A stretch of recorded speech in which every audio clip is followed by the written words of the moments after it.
नमस्कार, बहुत स्वागत है आपका। मैं हूं आपके साथ प्रेरणा मिश्रा। मध्य प्रदेश के मऊगंज के गडरा गांव में अभी भी तनाव का माहौल बना हुआ है। मृतक सनी द्विवेदी के परिजन आरोपियों पर बुलडोजर एक्शन की मांग कर रहे हैं। परिजनों का कहना है जब तक उनकी मांगे पूरी नहीं होगी तब तक मृतक का अंतिम संस्कार नहीं करेंगे। वहीं इस पूरे मामले में मुख्यमंत्री मोहन यादव ने संज्ञान लिया है, अधिकारियों से पूरे घटनाक्रम की जानकारी ली है और दोषियों पर सख्त कार्रवाई की बात कही है। वहीं शहीद एएसआई रामचरण गौतम की मौत पर दुख जताया है। आपको बता दें कि इस पूरे घटनाक्रम के दौरान बंधक बनाए गए सनी द्विवेदी को बचाने पहुंची पुलिस टीम पर हमला किया गया, जिसमें एक एएसआई की भी मौत हो गई। वहीं एक तहसीलदार समेत कई पुलिसकर्मी घायल भी हो गए हैं, जिनको इलाज के लिए अस्पताल में भर्ती कराया गया है। मौके पर पुलिस फोर्स तैनात की गई है। गांव में धारा 163 लागू की गई है। कि पहली बात तो इनको अरेस्ट किया जाए, ठीक, तत्काल। और दूसरा, जहां जहां ये अनलीगल एक्रोचमेंट किए हैं उनको ढहा दिया जाए, जिससे ये दिन दहाड़े हत्या के लिए सोचे भी ना, हम आप नहीं, समाज भी ना। मऊगंज की घटना हमारे लिए बड़ी दुखद रही है, लेकिन मऊगंज की घटना में दोषियों को छोड़ा नहीं जाएगा। और जिस ढंग से घटना घटी है, मैं मृतक परिवार के प्रति हार्दिक संवेदना भी व्यक्त करता हूँ। हमने अपने वरिष्ठ अधिकारियों को, डीजीपी को और माननीय प्रभारी मंत्री को मौके पर भेजा भी है और हालात नियंत्रण में भी है।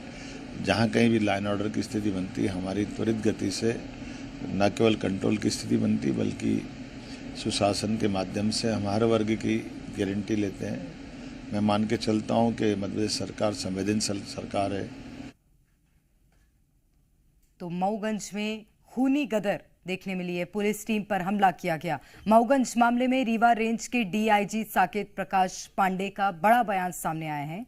उन्होंने कहा कि आरोपियों के खिलाफ कड़ी कार्रवाई की जाएगी जो नजीर बनेगी। के आसपास सर पथराव हुए हैं। शाम का टाइम है, कोई लगभग 4 बजे के आसपास का टाइम होगा, 4 बजे के बाद का। फिर पथराव हुआ जिसमें हमारे एक एएसआई जो उनका निधन हो गया, रामचरित्र गौतम जी का, और 3-4 पुलिस वाले उनको चोट आई। तहसीलदार जो यहाँ पे पहुँचे थे मौके पे, उनको भी सिर में चोट आई। वो मेडिकल कॉलेज रेफर हैं, लेकिन अभी सबकी स्थिति ठीक है। अब दोनों का पोस्टमार्टम हो रहा है, पोस्टमार्टम के बाद अगली कार्रवाई की जाएगी। अभी तक 5 लोग हमारी हिरासत में हैं जिनसे पूछताछ कर रहे हैं। इसमें जिसने भी ये हरकत की है उसको हम शीघ्र गिरफ्तार करके सख्त से सख्त कार्रवाई करें। साकेत प्रकाश पांडे जी हैं जो डीआईजी हैं रीवा रेंज के। इन्होंने बताया कि आरोपियों की धरपकड़ को लेकर के 4 से 5 टीमों का गठन किया गया है और जो लोगों ने ये घटना कारित की है उनके खिलाफ कड़ी जो कार्रवाई है मध्य प्रदेश पुलिस, रीवा पुलिस करेगी। उन्हें किसी भी कीमत पर बख्शा नहीं जाएगा। कैमरामैन बाबूलाल के साथ गुफरान, जी मीडिया, मऊगंज। तो मऊगंज बवाल में सनी द्विवेदी की हत्या कर दी गई। सनी द्विवेदी का गडरा गांव में अंतिम संस्कार हुआ है। भारी पुलिस बल की मौजूदगी में अंतिम संस्कार किया गया। मौके पर मौजूद रहे अधिकारी। और अजय मिश्रा हमारे संवाददाता हमारे साथ सीधे जुड़ गए हैं। अजय, अभी अपडेट क्या है इस पूरे मामले में? तस्वीरें दिखाइएगा। देखिए, कई घंटे परिजन हट कर रहे थे कि जो आरोपी हैं उनकी जल्द से जल्द गिरफ्तारी हो, बुलडोजर एक्शन की मांग की जा रही थी। कई घंटे बाद अंतिम संस्कार भारी पुलिस बल की तैनाती में कराया गया है। जो लोग हैं वो भी यहाँ मौजूद हैं, इसके साथ ही साथ जो पुलिसकर्मी हैं वो भी यहाँ मौजूद हैं। कारण ये था कि स्थिति अभी भी तनावपूर्ण बनी हुई है। परिजन जब मृतक जो सनी द्विवेदी है उसका सब पीएम के बाद जब गांव पहुंचता है तो लगातार तब से परिजन ये मांग कर रहे थे कि जो आरोपी हैं उनकी गिरफ्तारी हो, उनके खिलाफ ऐसी कड़ी से कड़ी कार्रवाई की जाए जो नसीहत बने। लोग ऐसा कदम उठाने से पहले लाख बार सोचें और ये समझें कि पुलिस पर हाथ उठाने का मतलब क्या होता है। और निश्चित तौर पर डीआईजी जो रीवा रेंज के हैं उन्होंने पूरा आश्वासन दिया है कि हम इस घटनाक्रम को लेकर ऐसी कार्रवाई करेंगे कि लोग सोचेंगे और इतिहास बनेगा ये कार्रवाई। लोगों ने अपना जिम्मेदारी निभाया। डीआईजी साकेत प्रकाश पांडे साहब हमारे साथ मौजूद हैं। सर, लोगों ने अपनी जिम्मेदारी तो निभा ली, पुलिस अब कैसे जिम्मेदारी निभाएगी सर? आगे दोषियों को कड़ी कार्रवाई, कैसे सजा मिलेगी? वो बिल्कुल आप देखिएगा, समय बताएगा आपको। ये यंग लड़के की डेथ हुई है द्विवेदी परिवार में, और पुलिस परिवार में भी एक एएसआई शहीद हुआ है। निश्चित तौर पे कड़ी से कड़ी कार्रवाई होगी। आप देख रहे होंगे सारे वरिष्ठ अधिकारी भी मौके पे हैं, हम लोग हैं और बख्शेंगे नहीं। बातचीत हो रही थी सर, पहले हट कर रहे थे, अभी क्या उन्हें समझाइश दिया गया है और कुछ बातें निकल के सामने आई क्या अभी तक? देखिए, भावनात्मक रूप से जिसके घर का कोई यंग लड़का ख़त्म होगा तो उनके मन में काफ़ी विचार होते हैं। घर में कई तरीके के लोग होते हैं, गुस्सा होता है, तो उसको भी देखना पड़ता है। वो भी अपनी जगह सही है, और लेकिन इन्होंने बहुत सहयोग किया परिवार ने। अब हम लोग यहाँ से खाली हो जाएं, फिर भी हमारी पार्टियाँ लगी हुई हैं। हम जल्द से जल्द, कुछ आरोपी और संदेही हमारे पास हैं, हम बहुत जल्दी सबको पकड़ेंगे। सीएम के निर्देश के बाद डीजीपी मऊगंज जा रहे, रीवा पहुंच चुके हैं सर? बिल्कुल, माननीय डीजीपी महोदय भी आ रहे हैं। अभी मृतक के परिजनों से मिलेंगे, घटनास्थल देखेंगे, साहब हम लोगों को निर्देश देंगे। उन्हीं के लगातार हम लोग को निर्देश मिल रहे हैं, और मैं फिर बोल रहा हूँ, साहब का भी यही कहना है कि सख्त कार्रवाई दिखनी चाहिए। तो बातचीत कर रहे थे डीआईजी साकेत प्रकाश पांडे साहब से। ये देखिए आप तस्वीरें, ये जो गांव के लोग हैं वो तमाम यहाँ एकत्रित हैं, और चैलेंज पुलिस ये के आला है अधिकारी पुलिस के सामने कि पुलिस को अपनी भी रक्षा करनी है, क्योंकि जिस तरह के घटनाक्रम घटा है, एएसआई की जान चली जाती है। ऐसे में अब चैलेंज ये है कि अपनी रक्षा के साथ साथ आरोपियों को सजा देनी है। सवाल लाजमी है, हमने सवाल पूछा था जो रीवा रेंज के डीआईजी साकेत प्रकाश पांडे हैं, उनका जवाब था कि गांव में जो पुलिस का बल था, क्योंकि इतनी बड़ी घटना होने की आशंका नहीं थी, पुलिस प्राथमिक रिपोर्ट पर पहुंचती है, लेकिन ये सोचा नहीं जा सकता था कि ये लोग इतने उपद्रवी लोग हैं कि डायरेक्ट पुलिस पर हमला होगा। फिलहाल पुलिस निश्चित तौर पर ये लगातार इनका दावा है कि हम इस पूरे मामले में कार्रवाई ऐसी करेंगे कि जो नाजिर बनेगी, लोग याद रखेंगे इस कार्रवाई को। अब देखना, उस वक्त का इंतजार करना बिल्कुल, और जरूरी भी है कि इस तरह की कार्रवाई हो ताकि ऐसा उपद्रव आगे कभी देखने ना मिले। मैं लौट रही हूं, अजय आपके पास बने रहेगा आप। मऊगंज में शहीद एएसआई को श्रद्धांजलि दी गई। शहीद एएसआई रामचरण गौतम को श्रद्धांजलि दी गई है। ग्रामीणों के हमले में शहीद हुए थे एएसआई। कई पुलिसकर्मी इस हमले में घायल भी हुए थे, जिसके बाद उन्हें श्रद्धांजलि अर्पित की गई है। ये खूनी गदर किस तरह से हुई और किस तरह से पुलिस का मर्डर किया गया, वो जानकारी आपको दे देते हैं। एएसआई पर आदिवासियों ने जानलेवा हमला किया। हमले में एएसआई राम गोविंद की हत्या हो गई। हिरासत में 24 से ज्यादा लोग हैं। उपद्रव में शामिल होने की आशंका जताई जा रही है। हिरासत में अशोक कोल के भी कई सदस्य लिए गए हैं। कोल के घर में बंधक बनाकर हत्या हुई थी। तो क्या है ये पूरा विवाद, वो आपको समझा देते हैं। 2 महीने पहले सड़क हादसा हुआ था। सड़क हादसे से जुड़ा ये पूरा विवाद बताया जा रहा है। एक्सीडेंट में अशोक कुमार की मौत हो गई थी। परिवार ने हादसा मानने से इनकार किया। एक युवक पर हत्या का आरोप लगाया था। मामले में पूछताछ करने पुलिस पहुंची थी। ग्रामीण पर जानलेवा हमले का आरोप लगाया था। बंधक बने युवक की पिटाई के दौरान जान चली गई। मृतक युवक का नाम सनी द्विवेदी है। एएसआई रामचरण गौतम शहीद हुए। मृतक के परिजन बुलडोजर कार्रवाई की अब मांग कर रहे हैं। तो डीआईजी का इस पूरे मामले में क्या बयान सामने आए हैं वो बताते हैं आपको। डीआईजी साकेत प्रकाश पांडे ने बयान दिया है, कहा है कि आरोपियों के खिलाफ कड़ी कार्रवाई होगी। गिरफ्तारी के लिए 5 टीमों का गठन किया गया है। अब तक 24 से ज्यादा लोग हिरासत में लिए गए हैं। सीएम मोहन यादव ने अधिकारियों से जानकारी ली है। आरोपियों पर कड़ी से कड़ी कार्रवाई के निर्देश दिए गए हैं। एएसआई रामचरण गौतम की मौत पर दुख भी जताया है। और अब आपको पूरा मामला बता रहे हैं। मऊगंज में ये बड़ा बवाल हुआ है। एएसआई पर आदिवासियों ने जानलेवा हमला किया। हमले में एएसआई राम गोविंद गौतम की हत्या कर दी गई। आदिवासियों ने बंधक बनाया था। पुलिस टीम पर जानलेवा हमला किया था। 2 गुटों के बीच विवाद हुआ था। कलेक्टर का यह बयान सामने आया। कलेक्टर ने कहा कि गांव में धारा 163 लागू की गई है। सीधी और रीवा जिले से पहुंची पुलिस फोर्स, सतना जिले के अफसरों को भी अलर्ट रहने को कहा गया है। शाहपुर थाना क्षेत्र के गडरा गांव का यह पूरा मामला बताया जा रहा है। तो मऊगंज में ये बवाल हुआ और 10 लोग इसमें घायल हुए हैं। शाहपुर थाना प्रभारी संदीप भारती, हनुमाना तहसीलदार कुमारेलाल पैनिक, एएसआई जवाहर सिंह यादव, राम केवट, राम लखन मिश्रा, सभी को रीवा रेफर किया गया है। विकास पांडे, प्रीति यादव, रामवचन यादव, देववती सिंह, बृहस्पति पटेल सभी को मऊगंज में भर्ती कराया गया है। अब ये बड़ा बवाल हुआ कैसे, ये समझने का विषय है। ग्रामीणों ने लाठी डंडों और पत्थरों से हमला किया था। पुलिस टीम पर जानलेवा हमला हुआ था। हत्या मामले में पूछताछ करने के लिए पुलिस पहुंची हुई थी। आदिवासियों पर लगे युवक को बंधक बनाने के आरोप, बंधक बने युवक की पिटाई के दौरान जान चली जाती है। और पूरा विवाद क्या है ये समझाते हैं। 2 महीने पहले सड़क हादसा हुआ था। सड़क हादसे से जुड़ा ही ये पूरा विवाद बताया जा रहा है। एक्सीडेंट में अशोक कुमार की मौत हो गई थी और आदिवासी परिवार ने इसे हादसा मानने से इनकार कर दिया था। एक युवक पर हत्या करने का उस दौरान आदिवासी परिवार ने आरोप लगाया था। अशोक कोल के घर में उसी युवक को बंधक बनाकर रखा जिस पर आरोप लगाया गया था। 15 मार्च को सनी द्विवेदी की हत्या की गई थी।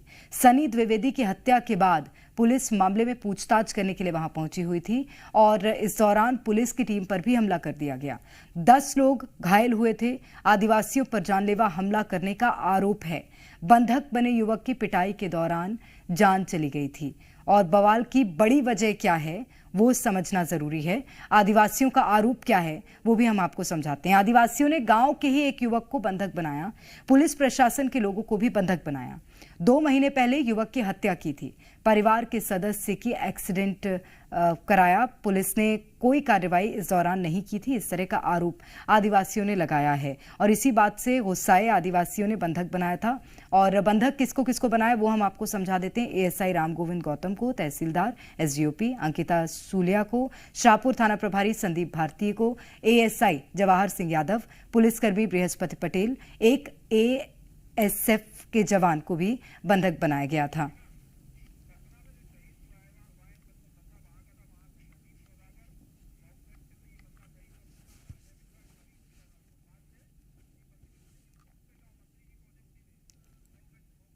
और मऊगंज की ओर रुक कर लेते हैं। अजय मिश्रा हमारे संवाददाता हमारे साथ लगातार बने हुए हैं। अजय, इससे पहले आप जानकारी दे रहे थे और तस्वीरें और अपडेट्स दीजिएगा।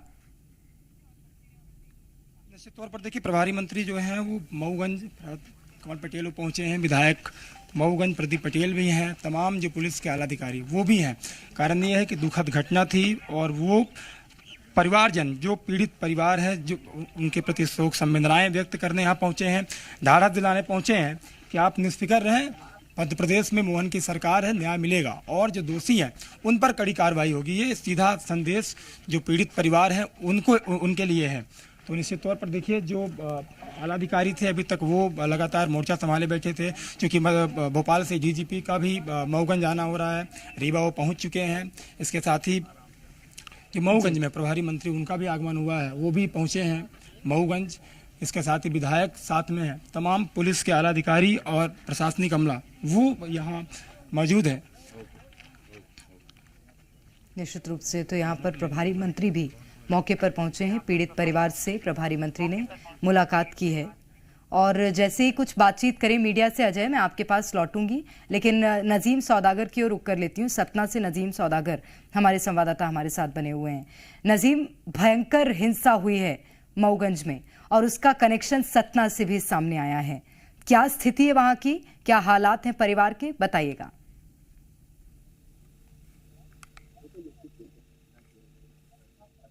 और जो उनमें जान गंवाने वाले एएसआई हैं रामचंद्र गौतम, वो इसी पवैया गांव के रहने वाले कोटी थाना क्षेत्र के।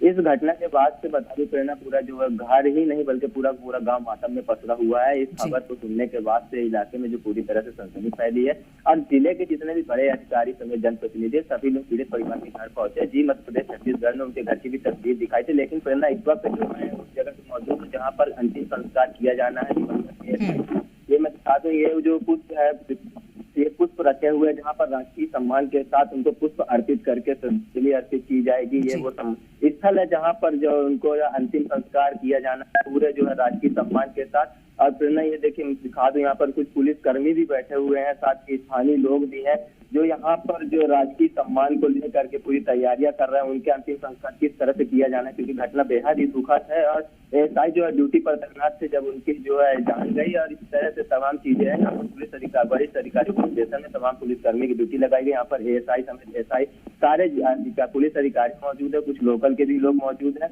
जो यहाँ पर यहाँ पर अंतिम संस्कार के लिए जो व्यवस्थाओं को देख रहे हैं। कुछ ही देर का वो समय होगा प्रेरणा जब यहाँ पर उनका पार्थिव शरीर लाया जाएगा। अभी कुछ रास्ते में है जो जानकारी निकल कर सामने आई है, पर अभी पार्थिव शरीर उनके ग्राम पवैया तक नहीं पहुंच पाए, पर कुछ ही मिनटों का वो समय होगा जब पार्थिव शरीर यहाँ पर लाया जाएगा। कहाँ चूक हुई सर? कहाँ चूक हुई सर? चूक हुई मतलब पुलिस पर हमला हुआ, महिला पुलिसकर्मी को एक कमरे के अंदर बंद रखा गया। निश्चित रूप से उस पर उसकी जांच भी होगी और इसकी जो पुरानी बात है वो भी सब भी सामने आएंगी। देखते हैं उसमें क्या क्या क्या निकल के आता है। अभी मैं आया हूँ, सब पूरी जायजा लेके बैठक लेके फिर मैं बात करूंगा आपसे। पुलिस बल की कमी थी सारी विषयों पे बात करूंगा मैं आप सबसे। मऊगंज जिले में लगातार पुलिस के ऊपर हमला हो रहा है, तो ये बिल्कुल मैं लौटूंगी अजय आपके पास। भोपाल की ओर रुख करेंगे। दीपक हमारे संवाददाता भोपाल से हमारे साथ बने हुए हैं। दीपक, मऊगंज की हिंसा ने सभी को झकझोर कर रख दिया है और जो जनता के रखवाले थे अब तो उनको भी एक सुरक्षा की जरूरत पड़ने लगी है, क्योंकि मऊगंज में एएसआई की हत्या कर दी जाती है, महिला पुलिसकर्मी को कमरे में बंद रखा जाता है। जी बता दूं, ये बड़ा प्रश्न खड़ा हो रहा है। राजधानी भोपाल की बात कर ले या राजधानी से सटे इंदौर की, दोनों जगह पर यहाँ पर माफ कीजिए रीवा के मऊगंज की बात कर ले या सटे इंदौर पे, वहाँ पर पुलिस पर हमला होता है। पर सबसे संवेदनशील मामला यह होता है कि पुलिस पर हमला किया जाता है। जो हमारे ज्ञात सूत्रों ने बताया कि जब जो एएसआई जो एसएफ के वहाँ पर जो शहीद हुए हैं उन्हें हमला किया जाता है, पर उनके ऊपर किसी का ध्यान नहीं रहता है और वो जब एक खेत में पड़े मिलते हैं और उनका रक्तस्राव ज़्यादा होता है, उनको कुल्हाड़ी से उनको मारा जाता है, जिसके चलते बहुत देर तक रक्तस्राव होने के कारण जब वहां पर टार्च लगाकर खेत में देखा जाता है तो उनका शव वहां से बरामद होता है। जब उन्हें लेकर जाते हैं तो मृत घोषित कर दिया जाता है हॉस्पिटल में। हालांकि उनका अंतिम संस्कार का समय है, वहां पे श्रद्धांजलि पूर्वक उन्हें अंतिम संस्कार किया जाएगा उनके गृह क्षेत्र सतना में। उसके अलावा वहां पर तमाम मौके पर पदाधिकारी जो हैं, रीवा डीआईजी साकेत पांडे पहुंच चुके हैं, वहां के स्थानीय विधायक पहुंचे हुए हैं, पटेल और उसके अलावा लाखन पटेल जो हैं वो वहाँ प्रभारी मंत्री जो है वहाँ पर पहुंचे हुए हैं। तो तमाम वहाँ पर अधिकारी समेत वहाँ पर मंत्रियों का सभी का जमावड़ा लगा हुआ और सभी सख्त कार्रवाई की बात कह रहे हैं और अधिकारी कहते हुए भी नजर आ रहे से चिन्हित अपराध में रखा जाएगा और जो सख्त से सख्त कार्रवाई हो सकेगी। हम इस पूरे मामले में उन लोगों को जो दोषी हो उन्हें जो गिरफ्तार करके उन्हें मुकाम तक पहुंचाएंगे, जो इनकी कठोर सजा होगी कठोर सजा दिलाएंगे। फिलहाल वहां पर जो घटनाक्रम पूरा हुआ वह समझने वाली बात है कि जब देर रात वहां पर पुलिस का बल पहुंचा तो क्या पुलिस को यह पता नहीं था कि इनके ऊपर हमला हो सकता है? सुपरविजन अधिकारी जरूर इसमें कहीं ना कहीं दोषी नजर आते हैं। जब इस तरीके की घटनाएं होती दो समुदाय के बीच तो अधिक मात्रा में वहां बल भेजना था, कम लोग पहुंचे वहां पर, तहसीलदार पहुंचे थे, उनके साथ भी क्या सिक्योरिटी तैनात नहीं थी, उन्हें गंभीर चोटें आई है। तो तमाम एक बड़े प्रश्न जरूर जांच पे खड़े हो रहे हैं। पर जो जिस तरीके से एएसआई शहीद हुए उनके साथ संवेदनाएं हैं, जो परिवार का बेटा यंग बेटा खत्म है उसके साथ संवेदनाएं, पर उसके साथ कई बड़े प्रश्न भी खड़े हो जाते हैं क्योंकि मऊगंज अभी नया जिला बना है, पिछले वर्ष ही उसका गठन हुआ था और फिर उसके बाद इस तरीके की घटनाएं वहां पर अचानक से आना, कहीं ना कहीं एक तो वहां पर पुलिस का नेतृत्व कमजोर होना या वहां पे पुलिस बल की संख्या कमजोर होना, क्योंकि डिस्ट्रिक्ट पुलिस जो वहां की स्थानीय पुलिस अगर ज्यादा बल में होती तो वहां के लोगों से परिचय होती। एसएफ के जवान इतने वहां पर घुले मिले नहीं होते, लॉ एंड ऑर्डर में वो सिर्फ उनका उपयोग होता है। इसके अलावा यदि हम और बात करते, अगर अधिकारी वहां पर थोड़ा रिसर्च करते कि आखिरकार जब दो समुदाय में बंधक बनाने की बात सामने आई है, पूरे परिवार ने आरोप लगाया कि क्योंकि एक ही गांव के तो पूरा परिवार बचाने वहां पहुंचा था, पूरे परिवार पे हमला होता है और फिर वह पुलिस को सूचना देते हैं, तो कहीं ना कहीं पुलिस यदि ज्यादा बल में संख्या में होती तो हो सकता है कि जो काम पुलिस को करना था वो कर पाते और ज्यादा लोग उसमें गंभीर घायल भी ना होते। फिलहाल जो पूरा घटनाक्रम है वो तो पूरा जांच का विषय है, पर वहां पर अधिकारी पहुंचे हुए। इधर भोपाल की बात करें तो विपक्ष भी अब निशाना साधते हुए नजर आ रहा है। विपक्ष का भी कहना है कि मध्य प्रदेश में सबसे अधिक पुलिस पिटते हुए नजर आ रही, चाहे इंदौर की घटना का जिक्र करा, उन्होंने महू की घटना का जिक्र करा, मंडला की घटना का जिक्र करा, किस तरीके से पुलिस ने आदिवासी को मारा, या हम मऊगंज की घटना जो इतनी बड़ी घटना सामने आती जिसमें एक एएसआई को जान गंवाना पड़ती है, तमाम पुलिसकर्मियों को घायल हो चुके हैं और तहसीलदार जो निर्दोष जांच करने जाते हैं, मौका मुआयना या पंचनामा तैयार करने जाते हैं, उनके ऊपर इस तरीके का हमला किया गया, तो कहीं ना कहीं बड़े प्रश्न जरूर खड़े होते हुए नजर आ रहे हैं। पर ये पूरे प्रश्न जब स्पष्ट होंगे, जब इनकी पूरी जांच होगी। फिलहाल यह देखना होगा कि इस पूरे मामले में जांच होने के बाद और जो उसमें मुख्य आरोपी हैं उन्हें कब तक पुलिस गिरफ्तार करती है। कुछ लोगों को पुलिस ने वहां पर जो आरोपियों ने हिरासत में लिया है उनसे पूछताछ भी कर रही है। पर यह देखना होगा कि आखिरकार इस पूरे मामले में आगे निकल कर क्या आता है और जो दोषी है उन्हें क्या सख्त से सख्त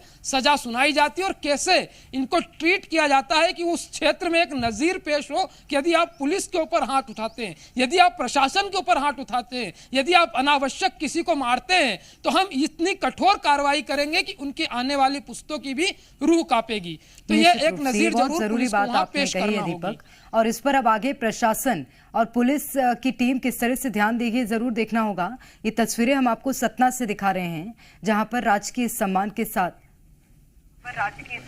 सर ये विधानसभा क्षेत्र में ये इतनी बड़ी कभी बहुत दुखद घटना है, बहुत दुखद घटना है।